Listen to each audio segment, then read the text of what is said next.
People of YouTube, my name is Steve Gray and thank you for watching. And today I am happy to talk about Final Space Season 3, Episode 1. It is back, better than ever. This episode was fantastic. I was watching it at like 10:30 last night on Adult Swim. Got the cable and all that jazz. And let me tell you, I'm trying to find like screenshots of the episode. I'm trying to find the episode online, and I can't find the episode online anywhere, and it's kind of bumming me out. So you may not get some delightful pictures throughout the course of this video and just see my beautiful face because I can't find them. I can't take a screenshot if I can't find the episode online by whatever means I need to find it online, unfortunately. But let's just get right into the review. So we rescue Quinn finally, but then of course here comes friggin' Invictus out of nowhere, chasing Gary and Quinn, trying to kill them and everybody else along the way. This is a very heavy, Gary Quinn episode, really not a major amount going on with the other characters. So they're running away, Bolo's trying to defend them. Then here comes some other Titans out of nowhere that Bolo starts beating the crap out of. It looks like he's losing, and then he takes their ship and just kind of whips them farther away, where for like a brief moment I was like, oh, okay, cool, they're out of Final Space. But no, they're not out of Final Space whatsoever. They are still in Final Space. They are just in a different part of Final Space. They end up on this planet where they have these creepy like self-regenerating worm things where it's the only thing they can find to eat, and they taste terrible, according to Gary, of course, with the comedic relief in there. But there's really nothing you can do about it.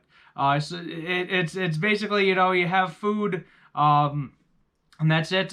We get a kind of moment where Gary and Quinn are talking together, and he was like, you gotta tell, Gary's like, you gotta tell me about all the time. He was like, both my ears are open. I want to listen to you. I want to know what happened to you while you were in here. You've been here for a while. Then she lifts up her sleeve to reveal some sort of like, it looks like a poison. It's this bright, shiny stuff, almost like if you're familiar with BioShock when they inject the serum into their arms and it lights up and glows. It's similar to that, but it's more of a red color than a blue color. And she, unfortunately, is dying. Everybody in Final Space is slowly dying because it's like a poison, and eventually it ends up killing you.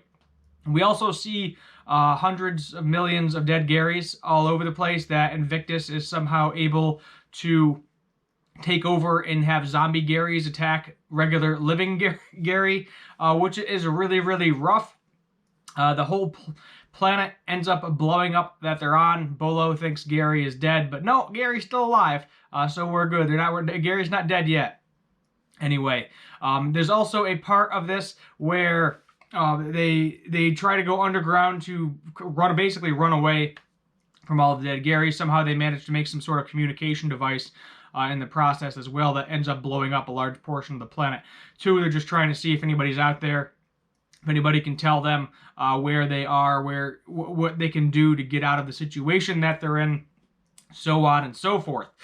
So in the middle of it, he's like, Gary just takes off his shirt. He's like, feel me. He was like, no, we're best friends. We have this connection, this beautiful connection. We can feel each other through the rock, even though we're separated. And then Quinn's like, wait, aren't we supposed to have that connection? Gary's just like, no.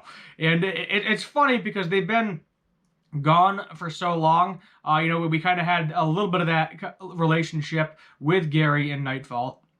But at the same time, Nightfall is now gone, so now he needs to readjust to, different mindset Quinn, because she is a lot younger at this point in time, closer to Gary's age, and she is going to have different thoughts and feelings and basically generally be a different person than Nightfall is, because we did unfortunately lose Nightfall last season, which didn't really see that happening. Threw me off. But nobody dies in this episode, so that is a good positive.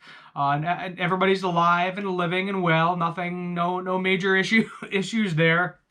Minus seeing Earth. That's how we end the episode ultimately, is we see Earth in Final Space. Gary and Quinn are staring it down. All the characters are kind of staring it down. Ash doesn't really do much. I mean, there's a couple of lines in there from Ash and Little Kato and all the other characters. No idea what's going to happen with Clarence yet. He's out of Final Space, so it doesn't really matter. Got Gary's mom in there too. Oh yeah, Tribor has a kid called Quadbor, I think is what his name was. I'll see if I can find him in the character sheet. No, he's not in here. Yeah, I think it's Quadbor.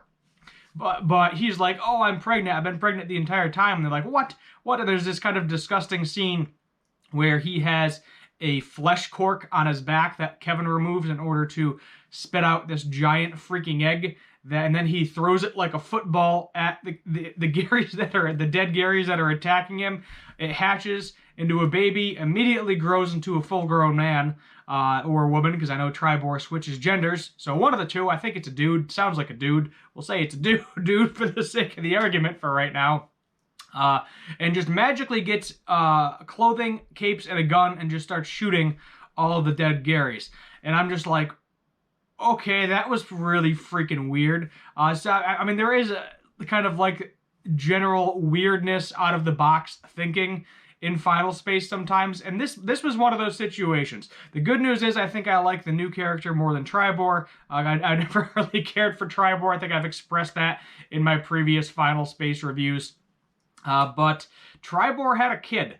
Yeah, it was really, really weird. I really wished I could find the episode online though, so that way I could go back and analyze it a little bit better. Watching it late at night, you know, you're not always thinking of it, especially if you don't film it right after. All the thoughts kind of leave your mind, and you don't remember all the fun little details. You know, there's some little just funny parts in there, typical Final Space. But great episode overall. Great start to the season. A lot of action. Bolo kicking some Titan ass in the process. Mooncake as well. And that was a nice little reunion when Gary and Mooncake got back together as well. He hugged him. But Mooncake, really, he's powerful, but at the same time, he's not really a major match for a Titan. We do see him blowing off a Titan's arm, though. So, it is a possibility if Mooncake learns to control his powers a little bit better, that he is definitely an excellent asset in killing other evil Titans in the process. We haven't seen the Titan that Cheryl made a deal with at one point in time. Haven't seen that Titan yet. I'm sure that's going to be like an epic showdown type scenario where it's Bolo versus him or Gary's mom versus that Titan. I don't remember his name off the top of my head. I got to try to get all the characters back in the thinker here. I got the character sheet in front of me. But the biggest thing right now is Invictus can just take over as many dead Garys as he needs to, because all infinite timelines go to Final Space. So Gary's Earth is currently in Final Space, which is where we end the episode, waiting for next week's. And all these dead Garys are there because Gary ultimately always dies. And even Bolo says that. He was like, sorry, you know, this is kind of Gary's fate. He's going to die here. So it is a possibility that modern day Gary may die there. But at the same time, because they ended up getting Quinn, and actually have Quinn now, maybe the timeline has finally changed where Gary and Quinn can live happily ever after and they can get out of Final Space. So that is the ultimate goal, is keep Invictus in Final Space and then maybe get Bolo and all of the main characters out of Final Space. Nobody's ever done it before. We actually do run into a, we don't really know what it is. It's like a giant robot creature that doesn't have any legs that keeps waking up and does the same gag over and over again. He's like, my legs, and then smashing. And he was like, look, you know, this place is like a poison. Nobody ever gets out of this place. You don't leave Final Space once you're here. But they found Earth, so I'm hoping all the people that got sucked into Final Space on Earth, maybe we'll get a couple of new characters that can figure out some sort of idea to generate to get the entire planet out of Final Space, back to where it needs to be. But we'll just have to wait and see for the foreseeable future where it ends. I'm going to give this bad boy an 8 out of 10. You know, excellent start to the season. Final Space is my bread and butter. That is the first thing I reviewed on my channel, so it's kind of neat going back to it season after season. I can only imagine it's going to progressively get better from here. Let me know what you think is going to happen next episode in the comments down below. Also, don't forget to hit that subscribe button, that notification bell too, so that way you know when I am making new content on Final Space. You're going to be seeing it probably comes out Saturday, so you're probably going to end up seeing it Sunday, most likely, is when these reviews are. The reason this one is getting pushed to Monday is because I was finishing up Yashahime yesterday, even though I'm posting the video today. So Yashahime is getting posted on the 21st, and this will be posted on the 22nd for everybody to see. As of next week, you should be seeing this on Sunday because Jujutsu Kaisen has one episode left. I may try to get this video out on Friday, but because or Saturday rather, but because it airs so late on Saturday, you're more looking at sometime Sunday for the review to come out, because either I'm out doing something on Saturday, as I like to do on Saturday, or I'm going to bed. I'm going to bed shortly after, depending on the Saturday, is what it is. But I think that's where we're just going to wrap it up. I think next episode, they're going to all go back to Earth, and figure out what happened after Earth got stuck in a final space, see how many people are actually living, if they're going through the illnesses as well, and generally what's happening to everybody now that they are all stuck in final space, and they're probably all slowly dying or transforming into something with all that crazy jazz that's going on with Quinn's arm. I'm assuming everybody that is currently on planet Earth is most likely experiencing the same physical issue. So we'll leave it at that. Thank you for watching. My name is Steve Gray, and as always, have a good one.